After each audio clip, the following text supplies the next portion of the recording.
At Bethel, we believe God has big plans for your student. We're about bringing transparency and clarity to the college search and enrollment process so you can focus on what really matters, your student's education and their future. We've simplified our tuition and created the Bethel Promise Grant to make college more straightforward and affordable for families. This series of short videos brings together some of our best campus experts to address your top questions. This is Bethel Basics.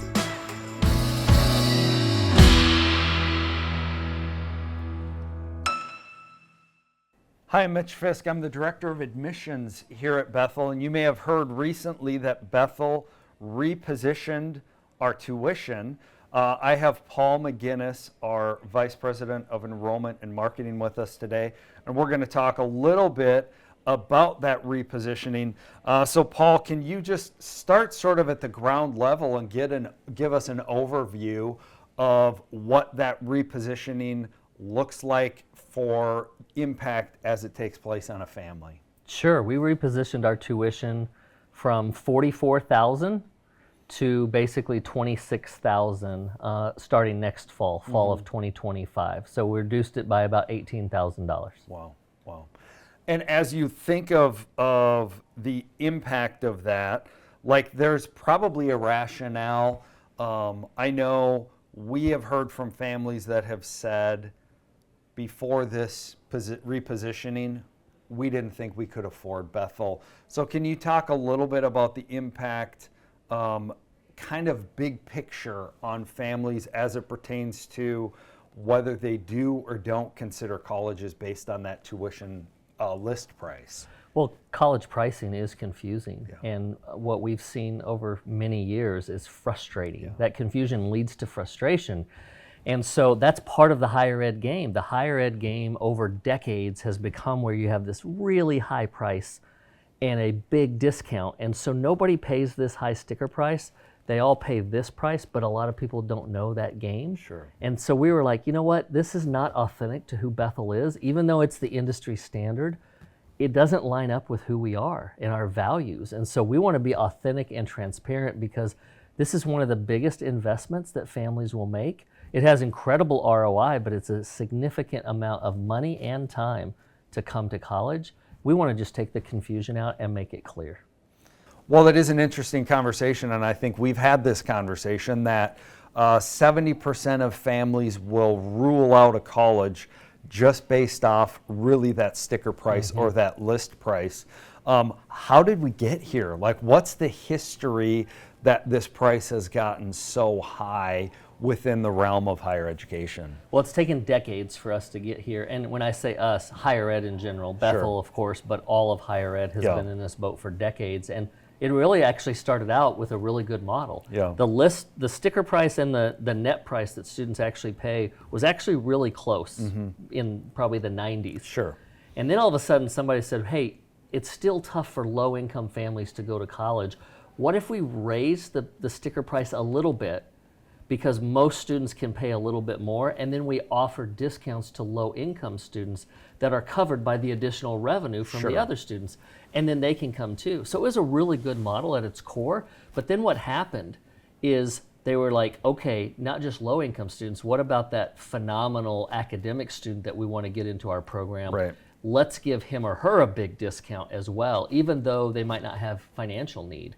And so it just kept going up and up and up and up, and so now the sticker price is way high, and everybody gives what we call these feel-good discounts, so you feel good that your daughter's getting a big, huge $25,000 scholarship.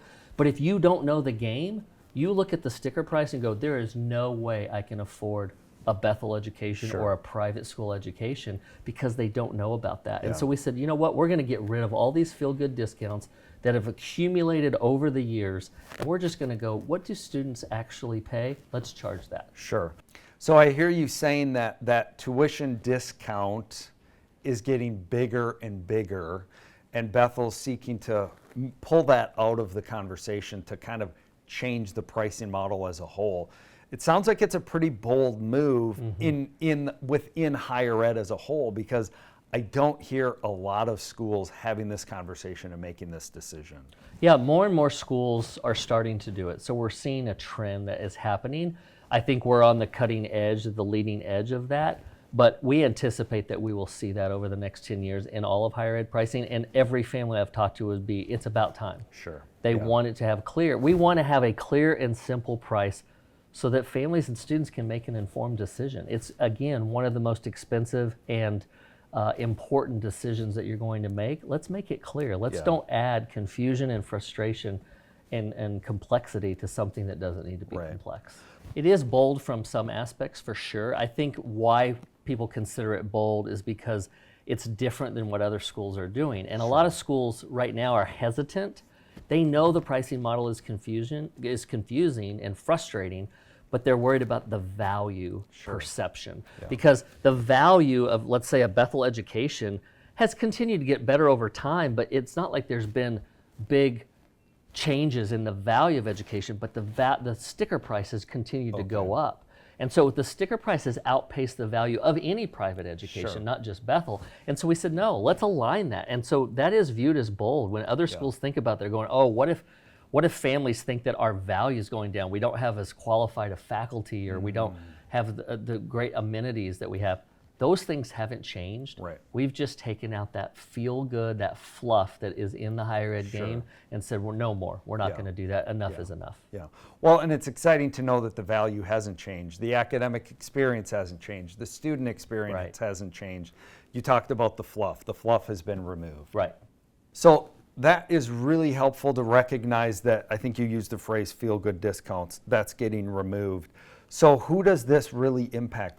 What families does this impact within sort of the timeline of who Bethel is? Sure. So our current students will have the reduced tuition rate go into effect next year for those that are returning.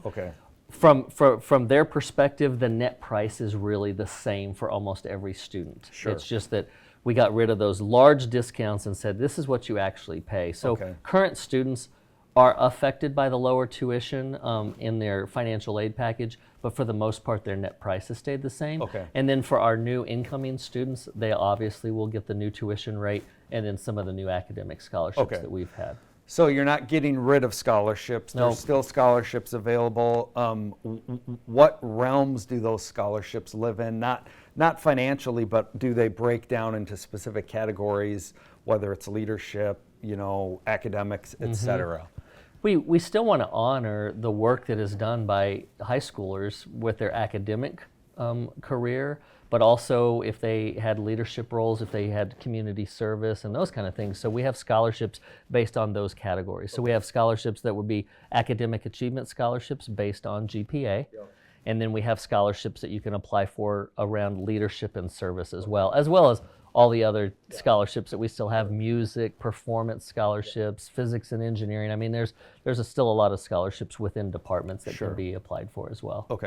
And there's other ways for students to get money too. So there's grants, right? There's scholarships, but then there's still employment on campus, presumably that a lot of families take advantage of that. Yes, absolutely. They can still get campus jobs. That's great. But also we encourage everybody to complete the FAFSA. Because that's important to know, is there any federal or state money that's available to help offset the costs? Well, and I think I know I used the word bold earlier. This change really helps families thinking through the process of wanting Bethel to be part of their college experience.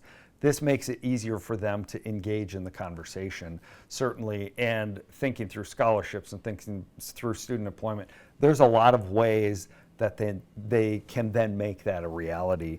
Well, thanks, Paul. This has really, I think, been helpful, and it will be helpful for families who are dialing into this today, simply because it gives them a much clearer and simple concept of what the Bethel pricing model will look like. And one thing to keep in mind, we do have another video that's specifically about financial aid, so I encourage you to check that out. And as always, reach out to your admissions counselor if you have any questions about the Bethel experience as a whole. We are here to help you in the college search, specifically as you're considering Bethel.